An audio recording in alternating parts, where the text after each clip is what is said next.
ప్రభువైన యేసుక్రీస్తు వారి నామంలో మా యొక్క కార్యక్రమం వీక్షిస్తున్న మీ అందరికీ వందనాలండి. చూడండి, మన దేవుడు సహాయం చేసేటువంటి దేవుడు. ఆమేన్. అంతే కదండి, దేవుడు మనకు సహాయం చేసేటువంటి వాడు. దేవుని యొక్క ప్రజలు ఉన్నారండి, దేవుని యొక్క ప్రజలు ఉన్నారు. వారి యొక్క పరిస్థితి చాలా దుర్భరంగా ఉంది. వారి పరిస్థితి చాలా దుర్భరంగా ఉందండి. ఆ సమయంలో వారి గురించి ఒక వ్యక్తి ప్రార్థన చేస్తూ ఉన్నాడు. ఆ ప్రజలకు, వాళ్ళకి సంబంధించిన వ్యక్తి ప్రార్థన చేస్తూ ఉన్నాడు, దేవుణ్ణి అడుగుతూ ఉన్నాడండి. నెహమ్యా గ్రంథము మొదటి అధ్యాయము 9వ వచనమండి. క్షమించండి, 8వ వచనం నుంచి అండి. నీ సేవకుడైన మోషేతో నీవు సెలవిచ్చిన మాటలను జ్ఞాపకము తెచ్చుకున్నాము. అదేదనగా, మీరు అపరాధము చేసిన ఎడల జనులలోనికి మిమ్మల్ని చెదరగొట్టుదును. అయితే మీరు నా వైపు తిరిగి నా ఆజ్ఞలను అనుసరించి నడిచిన ఎడల భూ దిగంతముల వరకు మీరు తోలివేయబడినను అక్కడ నుండి సహా మిమ్మును కూర్చి నా నామము ఉంచుటకు నేను ఏర్పరచుకున్న స్థలమునకు మిమ్మును రప్పించదనని నీవు సెలవిచ్చితివి కదా. ఆమేన్. హల్లెలూయా. దేవుడు మోషే ద్వారా దేవుడు చెప్పి ఉన్నాడు. ఆ మాటలను నెహమ్యా గారు దేవుని దగ్గర అడుగుతున్నారు. అయ్యా, నీవు చెప్పి ఉన్నావు కదా, చెదరగొట్టిన వారిని నేను మిమ్మల్ని అందరి మళ్ళీ సమకూరుస్తానని నువ్వు చెప్పి ఉన్నావు కదా. మరి పరిస్థితి ఇప్పుడు చాలా బాగలేదు అయ్యా, సహాయం చేయండి అని చెప్పేసి దేవుని దగ్గర ఆయన అడుగుతూ ఉన్నాడు. ఏమని? సహాయం చేయండి, అందరినీ నడిపించండి, అందరినీ ఒక చోటికి చేర్చి ప్రభువా అయ్యా రాజ్యమును కట్టండి, సహాయం చేయండి అని నెహమ్యా గారు అడుగుతున్నాడండి. మనము ఈ యొక్క పరిస్థితిని మనం ఒకసారి గమనిస్తే చూడండి, యెరూషలేము పట్టణము ఇశ్రాయేలీలు ఉన్నారు, యూదా వారు ఉన్నారు. ఆ పట్టణము ఏమైందండి? మొదట చాలా గొప్పగా ఉన్నది. దేవుని కృప వలన మోషే మరియు యెహోషువ ద్వారా నడిపించబడి దేవుడు వారికి ఆ కనాను ప్రాంతం ఇచ్చి అక్కడ దేవుడు వారిని ఎంతగానో ఆశీర్వదించబడినటువంటి వాళ్ళు, గొప్పగా ప్రాకారములు కట్టుకున్నటువంటి వాళ్ళు ఏమయ్యారు అంటే దేవుని మాట వినకుండా దేవునికి అవిధేయత చూపినారు. దేవునికి అవిధేయత చూపడం వలన దేవుడు ఏం చేసి ఉన్నాడంటే వారిని శత్రువులకు చేతికి అప్పగించి ఉన్నాడు. ఏం చేసి ఉన్నాడండి? శత్రువుల చేతికి అప్పగించినప్పుడు వాళ్ళు, ఆ శత్రువులు ఏం చేశారు? వీళ్ళ యొక్క ప్రాకారములను, ఆ పట్టణంలో ఉన్నటువంటి పెద్ద పెద్ద భవనాలను అన్నిటినీ ఏం చేశారండి? కూల్చేశారు, కాల్చివేశారు, చెల్లా చెదురైపోయినాయి. పట్టణము చూడడానికి అందంగా ఉండే పట్టణము అందవికారంగా మారిపోయింది. జనులందరూ ఎక్కడికెక్కడికి వెళ్ళిపోయారు, అక్కడి నుంచి పారిపోయారు. మనం ఈ పరిస్థితిని ఒకసారి ఆలోచిస్తే చూడండి, మొదట ఎలా ఉంది? చాలా చక్కగా ఉంది, బాగుంది, దేవుని ఆశీర్వాదం పొందుకొని అందరూ చాలా సంతోషంగా ఉన్నారు. ఈ సమయానికి వచ్చేసరికి ఏమైందండి? బాగున్నటువంటి వాళ్ళ పరిస్థితి అద్మానంగా తయారైపోయింది. ఆ పట్టణము, బాగా ఉన్నటువంటి పట్టణము కూల్చివేయబడింది, ప్రాకారంలోని కూల్చివేయబడ్డాయి, కాల్చివేయబడ్డాయి. అక్కడ ఉన్నటువంటి వారు అనేక మంది మరణించినారు, అనేక మంది తప్పించుకొని అనేక ప్రాంతాలకు వెళ్ళి ఉన్నారు. ఏమైంది ఈ పరిస్థితి అంటే, మొదట ఉన్నటువంటి స్థితి ఆ సమయానికి వచ్చేసరికి వాళ్లకు ఆ విధంగా లేదు. సంతోషము వెళ్ళిపోయింది, ఆర్థికంగా దెబ్బతిన్నారు, ఆరోగ్యపరంగా చాలామంది దెబ్బతిన్నారు, బలం స్ట్రెంత్ తగ్గిపోయింది, ఎక్కడికెక్కడికి వెళ్ళిపోయారు, ఎవరు లేరు. ఇంకా వాళ్ళ కింద దాసులుగా, బానిసలుగా బతుకుతున్నటువంటి సమయం చూడండి. ఈ సమయంలో ఇంకా వాళ్ళు ఏం చేయాలండి?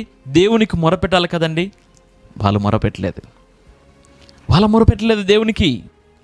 వాళ్ళు మొరపెట్టలేదు. ఎందుకు మొరపెట్టలేదంటే, మనము చూడండి, ఒక వ్యక్తి దగ్గర మనం అనుకోండి, ఒక వ్యక్తి కాదులండి, మన తండ్రి ఉన్నాడు అనుకోండి, తండ్రి చెప్పిన మాట మనం వినలేదు. తండ్రి ఇది కాదు, ఇలా చేయని చెప్తున్నాడు, మనం అది చేయకుండా వేరే విధంగా చేశాము. తండ్రికి ఇష్టం లేని పని చేశాము, ఇష్టం లేని పని చేసి నష్టపోయాము, లేకపోతే ఇబ్బందిలో పడ్డాం, ఇరుక్కున పడ్డాం. తండ్రి దగ్గరికి పోయి అడగాలంటే మొహం రాలేదు. దేవుని దగ్గరికి పోయి అడగాలంటే ఇశ్రాయేళ్ళకి మొహం చాటలేదు, వాళ్ళు అడగలేకపోతున్నారు, అడగలేదు వాళ్ళు. ఇంకా అయిపోయింది మా జీవితం, ఇంక ఇదే ఇలాగనే ఉన్నాం, ఇంతేగా మా జీవితము ఇంక అయిపోయింది. చూశారు పట్టణాలు మళ్ళీ ఆ భవనాలు వాళ్ళ ప్రాకారం కట్టుకోవాలని, కాలేదు, వారితో కాలేదండి. వారితో కాకపోయేసరికి చూడండి, దేవుడు అన్యాయస్తుడు కాదు కదా, దేవుడు ఈ విధంగా విడిచిపెట్టేవాడు కాదు. తండ్రి కుమారులను ఆ విధంగా విడిచిపెట్టేవాడు, చెడిపోయిన స్థితిలో ఉన్నప్పుడు చూస్తూ తండ్రి అలాగనే ఉండిపోలేడండి. దేవుడు కూడా వారి పరిస్థితిని చూస్తూ అలాగనే ఉండిపోలేదు. ఆమేన్. వారి కొరకు ఒక సహాయాన్ని నడిపించాడు. ఏం చేశారండి? వారి కొరకు ఒక సహాయాన్ని నడిపించాడు. చూడండి, దేవుని ప్రణాళిక ఎలా ఉందో. వీళ్ళు ఈ విధంగా తయారవుతారు, ఈ విధంగా జరుగుతుంది అని అనుకునే దేవుడు ఏం చేశాడు? ఒక వ్యక్తిని ఆయన ఎన్నుకున్నాడు ముందుగానే. ఆ వ్యక్తే నెహమ్యా. ఎవరండి? నెహమ్యా. చూడండి, నెహమ్యా ఏం చేస్తున్నాడు? ఆయన షూషను కోటలో ఉన్నాడు. అర్థహశస్త రాజు దగ్గర ఏం చేస్తున్నాడు? పానీయం అందుకున్నటువంటి స్థితిలో, అంటే ఒక అధికారి స్థితిలో ఆయన ఉన్నాడు అక్కడ. ఆయన దగ్గర రాజు దగ్గర అసిస్టెంట్ లాగా ఉన్నాడు ఆయన. ఆ స్థితిలో ఉన్నటువంటి ఆయన కనుక్కున్నాడు, ఎలా ఉన్నారు మన వాళ్ళందరూ, మన వాళ్ళు ఏ స్థితిలో ఉన్నారని చెప్పేసి అక్కడ ఉన్న వాళ్ళని అడిగి కనుక్కుంటే వాళ్ళు అన్నారయ్యా, అంతా కాల్చివేయబడింది, అన్నీ పడిపోయాయా, అందరూ చెల్లాచెదరి వెళ్ళిపోయారు అని చెప్పగానే ఆయన ఎంతగా బాధపడాడంటే, ఏడ్చాడండి, దుఃఖించాడు. 4వ వచనం ఉంటుందండి. 4వ వచనం ఉంటుంది, ఈ మాటలు విన్నప్పుడు నేను కూర్చుండి ఏడ్చి కొన్ని దినములు దుఃఖముతో ఉపవాసం ఉండి ఆకాశమందలి దేవుని ఎదుట విజ్ఞాపన చేసి తిని. ఏం చేస్తున్నాడండి? ఏడ్చాడు, దుఃఖపోయాడు. అయ్యో నా పట్టణం ఇలా అయిపోయింది, అయ్యో నా రాజ్యం ఇలా అయిపోయింది, అయ్యో నా వాళ్ళు ఇలా అయిపోయారే అని చెప్పేసి ఏడ్చాడండి. ఏడ్చి కొన్ని రోజులు ఆ విధంగా దుఃఖముతో ఉపవాసం ఉండి దేవుని దగ్గర కూర్చుని దేవునికి ప్రార్థిస్తున్నాడు. ఆకాశం ఉన్నటువంటి దేవుని దగ్గర ప్రార్థన చేస్తున్నాడు. ఆయనకు విజ్ఞాపన చేస్తున్నాడు. అయ్యా, ఆకాశమందున దేవా, యెహోవా, భయంకరుడవైన గొప్ప దేవా, నిన్ను ప్రేమించి నీ ఆజ్ఞలను అనుసరించి నడుచు వారిని కటాక్షించి వారితో నిబంధనను స్థిరపరచువాడా. అయ్యా, నీ ఆజ్ఞలను పాటించేవారిని నువ్వు ప్రేమిస్తావయ్యా. అయ్యా, నువ్వు చాలా గొప్పవాడువు. నీ ఆజ్ఞలను అనుసరించి నడుచుకునే వారికి నువ్వు ఏం చేస్తావంటే కటాక్షమును చూపేటువంటి వాడు. దేవుడు చాలా గొప్పవాడు, ఆయన ప్రేమించేవాడు, ఆయన కటాక్షము చూపేవాడు. ఎప్పుడంటే ఆయన మాటలను విన్నప్పుడు, ఆయన ప్రకారం నడుచుకునేటప్పుడు. ఇశ్రాయేలీయులు ఏం చేశారండి? ఆశీర్వాదములు పొందుకున్నారు. దేవుని వలన ఆ యొక్క కనాను ప్రాంతం, పాలు తేనెల ప్రవహించే కనాను ప్రాంతాన్ని స్వాధీనపరుచుకున్నారు. చాలా సెటిల్డ్ లైఫ్ జీవిస్తున్నారు. సెటిల్ అయిపోయారు. మంచి దేశం, కట్టకుండానే భవనాలని స్వాధీనం చేసుకున్నారు. చాలా మంచి జీవితం జీవిస్తున్నారు. కానీ దేవుడు వారికి ఇచ్చేటువంటి ఆ సంతోషం, ఆ స్వేచ్ఛను వాళ్ళు ఏం చేశారంటే తుది వరకు కాపాడుకోలేకపోయారు. ఆ సమయానికి చూడండి, వాళ్ళు ఏమైపోయారంటే దేవుని మాటలు ధిక్కరించిపోయారు. దేవునికి అవిధేయంగా జీవించసాగారు. ఎందువలన అంటే వారి మధ్యలో దాసులుగా ఉన్నటువంటి వాళ్ళ మధ్యలో కొందరు ఉన్నారు అన్యులు.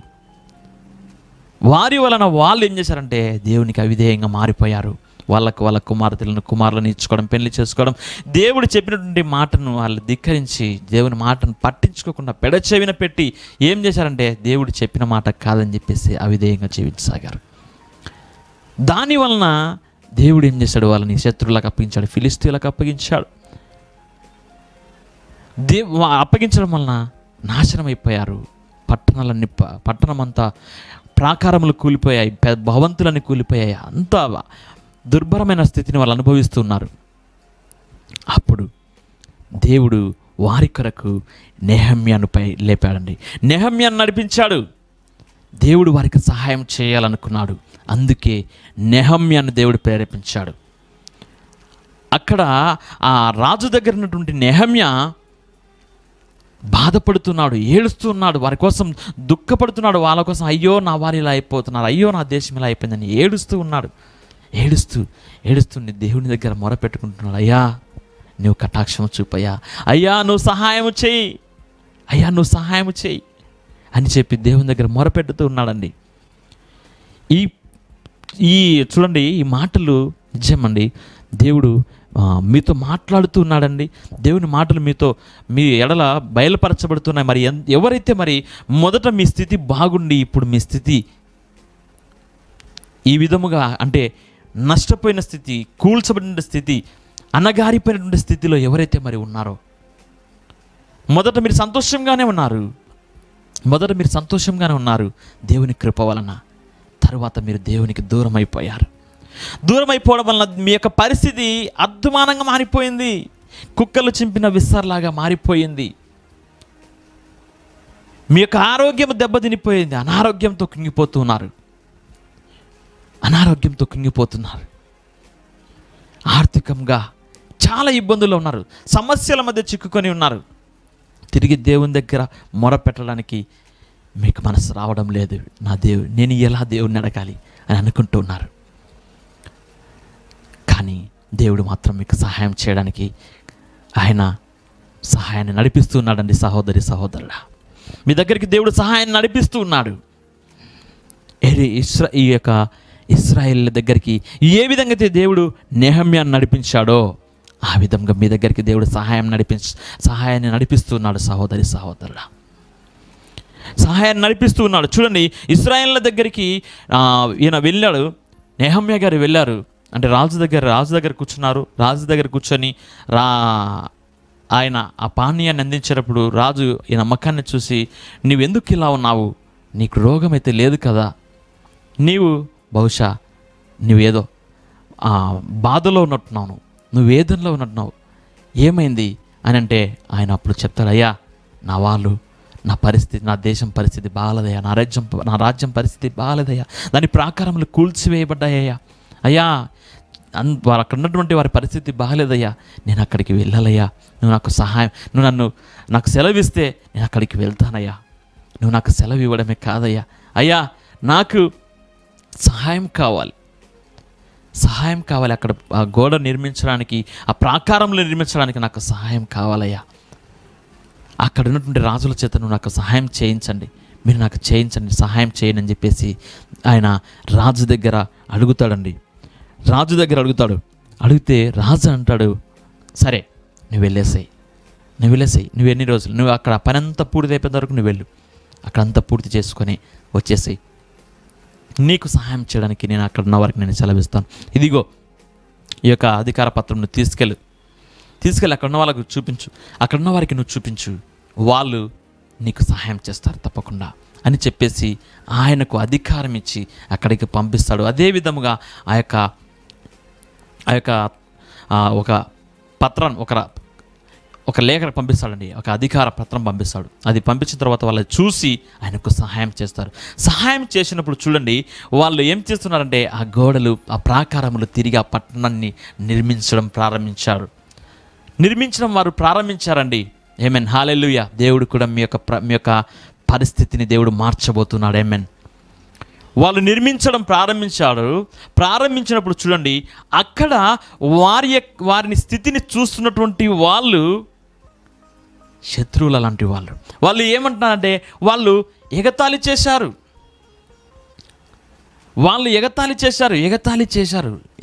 మీరు కడతారా, మీరు ఇలా చేస్తారా, మీతో అవుతుందా అని చెప్పేసి వాళ్ళు ఎగతాళి చేశారు, గేలి చేశారు. బహుశా మీ జీవితంలో కానీ ఇలాంటి వాళ్ళు ఉన్నారు. దేవుడు అందుకని మీతో ఈ మాట మాట్లాడుతున్నాడు. మీ యొక్క పరిస్థితిని చూసి మిమ్మల్ని ఎగతాళి చేసే వాళ్ళు ఉన్నారు, మీ పరిస్థితిని చూసి మిమ్మల్ని గేలి చేస్తున్న వాళ్ళు ఉన్నారు, మిమ్మల్ని నిందిస్తున్న వాళ్ళు ఉన్నారు, మిమ్మల్ని అవమానిస్తున్నటువంటి వాళ్ళు ఉన్నారు. కానీ నువ్వు మాత్రం భయపడకు. దేవుడు నీతో చెప్తున్నాను, నువ్వు భయపడకు. ఆమేన్. కోరహు కుమారులు చెప్తారండి, కోరహు కుమారులు 46వ కీర్తనలో కోరహు కుమారులు చాలా చక్కగా చెప్తారండి, చాలా చక్కగా చెప్తారు. 46వ కీర్తన మొదటి అధ్యాయం నుంచి మొదటి వచనం నుంచి 3వ వచనం వరకు మనం చూస్తే దేవుడు మనకు ఆశ్రయమును దుర్గమునై ఉన్నాడు, ఆపత్కాలములో ఆయన నమ్ముకొనదగిన సహాయకుడు. కావున భూమి మార్పు నందినను, నడి సముద్రములలో పర్వతములు మునిగినను, వాటి జలములు ఘోషించుచు నురుగు కట్టినను, ఆ పొంగునకు పర్వతములు కదిలినను మనము భయపడము. ఆమేన్, హల్లెలూయా. మనం భయపడము, ఎందుకంటే మనకు సహాయంగా ఉన్నాడాయన. ఆమేన్, హల్లెలూయా.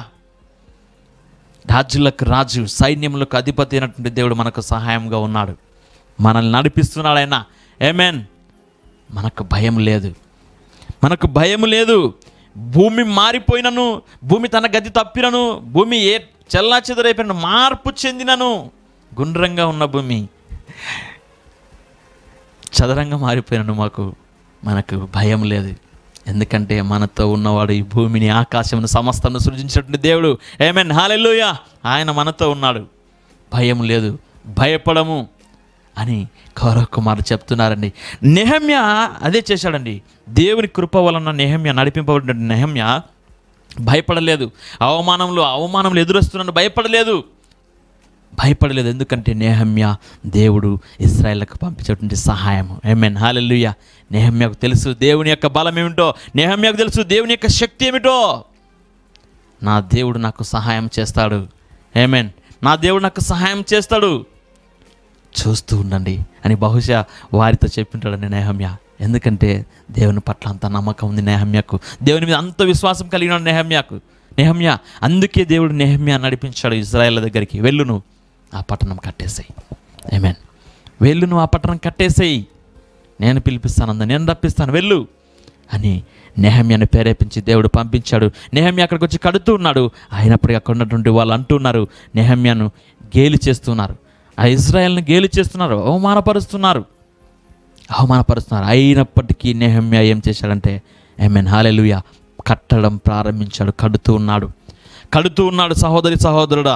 అది చూసినటువంటి, చూడండి, 2వ అధ్యాయం, నెహమ్యా గ్రంథము 2వ అధ్యాయం 10వ వచనంలో ఉంటుందండి. హోరోనీయుడైన సన్బల్లటును, అమ్మోనీయుడైన టోబియా అను దాసుడును, ఇశ్రాయేలీయులకు క్షేమము కలుగజేయు ఒక్కడు వచ్చెనని విని బహుగా దుఃఖపడిరి. ఆమేన్, హల్లెలూయా, హల్లెలూయా. అది దేవుడు కోరుకునేది. నిన్ను చూసి నీ శత్రువు కుల్లి ఏడవాల, అది దేవుడు కోరుకుంటాడు. ఇశ్రాయేలును బట్టి వారి ప్రాకారంలో కట్టబడుతూ ఉంటే నెహమ్యా వచ్చి వారికి అండగా నిలబడి, కడదాం, పదండి, చేయండి, దేవుడు మనకు సహాయంగా ఉన్నాడని చెప్పేసి ఇశ్రాయేలునందరినీ ప్రేరేపించి ఆ యొక్క ప్రాకారంలో కడుతూ ఉన్నాడు. అది చూసినటువంటి శత్రువులు ఏడుస్తున్నారు, దుఃఖపడుతున్నారంట. ఆమేన్, చాలా సంతోషంగా ఉందని మాట చెప్తుంటే నాకు నిజమండి. దేవుడు అలాగనే చేస్తాడు. ఆమేన్, నీ శత్రువులు ఎదుట నీకు ఆహారం సిద్ధపరిచేవాడు ఆయన. ఆమేన్, హల్లెలూయా. అంత గొప్ప దేవుడు అండి ఆయన. దుఃఖపడతారు నిజంగా అండి. మరి నీ పరిస్థితి ఎలా ఉందో సహోదరుడా, నీ పరిస్థితి ఇదే విధంగా ఉందా? దేవుడు నీకు సహాయం చేస్తూ ఉన్నాడా? నీ పరిస్థితి బాలేని సమయంలో నువ్వు దేవునికి మొరపెట్టిన దేవుడు నీకు సహాయం చేస్తూ ఉన్నాడా? అది చూసినటువంటి నీ శత్రువులు ఏడుస్తూ ఉన్నారా? ఏడుస్తారు ఖచ్చితంగా. ఆమేన్, ఏడుస్తారు. దేవుడు నిన్ను అదే విధంగా నడిపిస్తాడు సహోదరుడా. నువ్వు బాధపడద్దు. దేవుని మీద ఆధారపడు, దేవుని అడుగు, దేవుడు నిన్ను బలపరుస్తాడు, దేవుడు నీకు సహాయం చేస్తాడు. ఆమేన్. కౌరవ కుమారుడు చూడండి ఏమంటున్నారు, ఆయన మాకు ఆశ్రయమైన వాడు, ఆయన మాకు దుర్గమైనటువంటి వాడు, ఆయన మాకు దుర్గమైనటువంటి వాడు, ఆపత్కాలంలో మేము నమ్ముకొనదగినటువంటి దేవుడు ఆయన.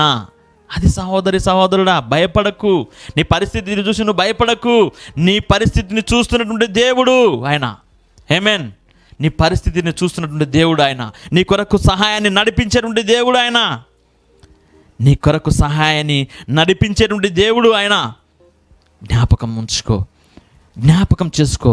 ఆయన నీకు సహాయం చేయాలని నిశ్చయించుకున్నాడు, నీకు సహాయాన్ని చేస్తూ ఉన్నాడు. దేవుడు నిన్ను బలపరుస్తూ ఉన్నాడు. ఆమేన్, హల్లెలూయా. నెహమ్యా వలె నువ్వు పట్టు విడవకుండా దేవుని యొక్క సహాయాన్ని పొందుకోవడంలో ముందుకు వెళ్ళు. నీ పక్కన ఉన్నవారు నిన్ను ఎగతాళి చేస్తున్నారా, నీతో ఇది కాదు అని అంటున్నారా, నువ్వు మాత్రం భయపడకు. నా దేవుడు నాకు సహాయం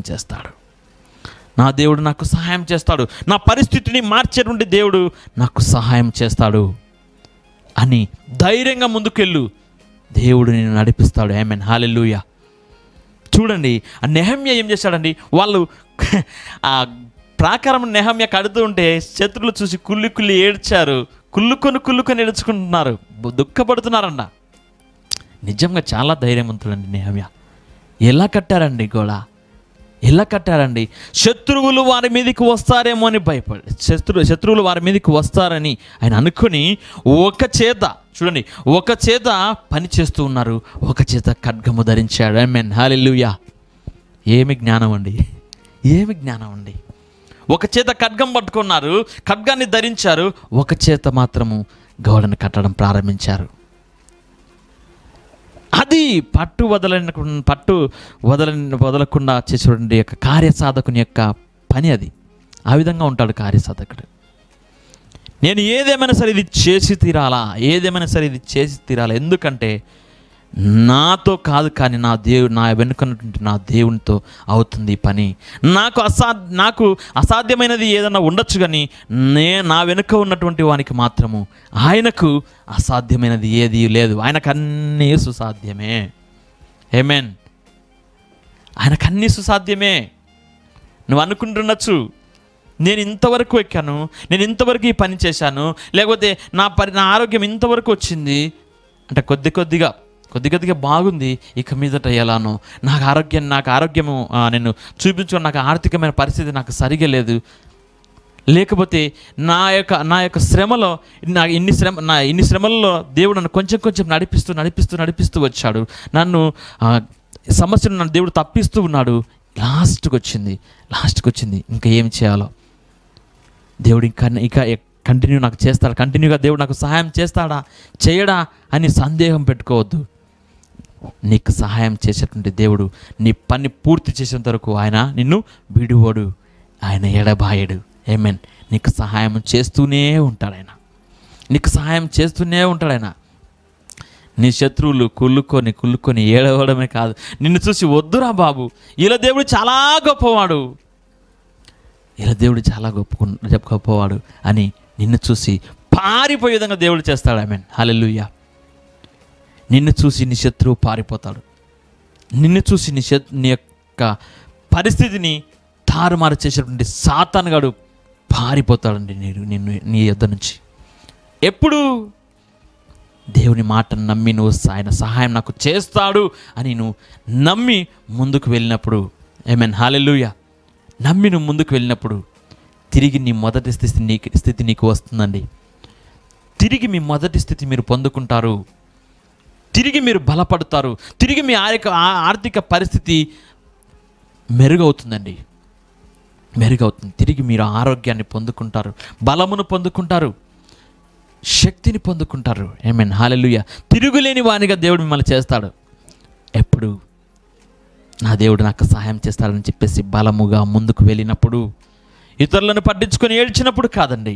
ఇతరులు నన్ను చూసి ఎగతాళి చేస్తున్నారు, ఇతరులు నన్ను చూసి గేలి చేస్తున్నారు, వాళ్ళు నా షర్టును లాగుతున్నారు, నేను ముందుకు వెళ్తుంటాను లాగుతున్నారు, వెనక్కి లాగుతున్నారని నేను వాళ్ళని చూసి భయపడినప్పుడు కాదు. లేకపోతే నేను చేయాల్సింది ఇంత పెద్దది, ఇది నాతో అవుతుందా, నా ఒక్కనితో అవుతుందా అని అనుకున్నప్పుడు కాదు. ఆ విధంగా అనుకుంటే నెహమ్యా నా ఒక్కనితో అవుతుందా, ఇంతమంది ఇశ్రాయేలు కట్టాలని ఆలోచించారు, కానీ వాళ్ళు కట్టలేకపోయారు, నా ఒక్కనితో అవుతుందా అని నెహమ్యా అనుకుంటే ఆ ప్రాకారంలో కట్టలేకపోయేవాళ్ళు.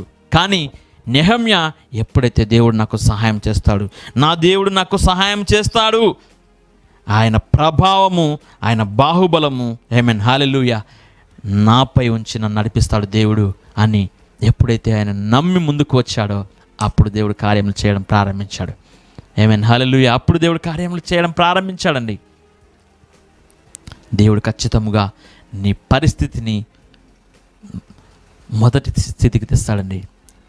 అంటే దేవుని మాటను వినే స్థితికి, దేవుని యొక్క ఫలములను ఆశీర్వాదములను అనుభవించే స్థితికి దేవుడు నిన్ను నడిపిస్తాడు.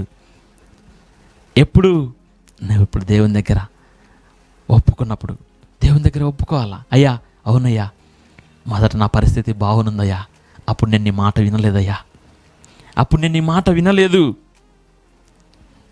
నీ మాట వినలేదయ్యా, నా పరిస్థితి ఇప్పుడు బాగలేదయ్యా, నాకు సహాయం చేయి, నువ్వు నాకు సహాయం చేయి, నా పక్కనున్న వాళ్ళు నన్ను ఎగతాళి చేస్తున్నారు, అయినను పర్వాలేదయ్యా, నువ్వు నాతో ఉంటే నేను ఖచ్చితంగా సాధించగలను, నేను ఖచ్చితంగా ముందుకు వెళ్ళగలను, నేను ఖచ్చితంగా నా ఆరోగ్యం కుదుట పడుతుందయ్యా, నేను స్వస్థపరచబడతాను, నాకు దుఃఖముతో కూడినటువంటి జీవితం వెళ్ళిపోతుందయ్యా, ఈ సమస్యల నుంచి నేను గట్టెక్కుతాను అని నువ్వు ఎప్పుడైతే దేవుని దగ్గర కూర్చొని దేవుడిని అడుగుతావో అప్పుడు దేవుడు నీకు సహాయం చేస్తాడు. ఆమేన్, హల్లెలూయా. ఇదే విధంగా అడిగాడు నెహమ్యా. చూడండి, నెహమ్యా గ్రంథం 1వ అధ్యాయము 6వ వచనం ఉంటుందండి. నీ చెవి యొగ్గి నీ నేత్రములు తెరచి నీ సన్నిధిని దీవారాత్రము నీ దాసులైన ఇశ్రాయేళ్ల పక్షముగా నేను చేయి ప్రార్థన అంగీకరించుము. నీకు విరోధముగా పాపము చేసిన ఇశ్రాయేలు కుమారుల దోషమును నేను ఒప్పుకొనుచున్నాను.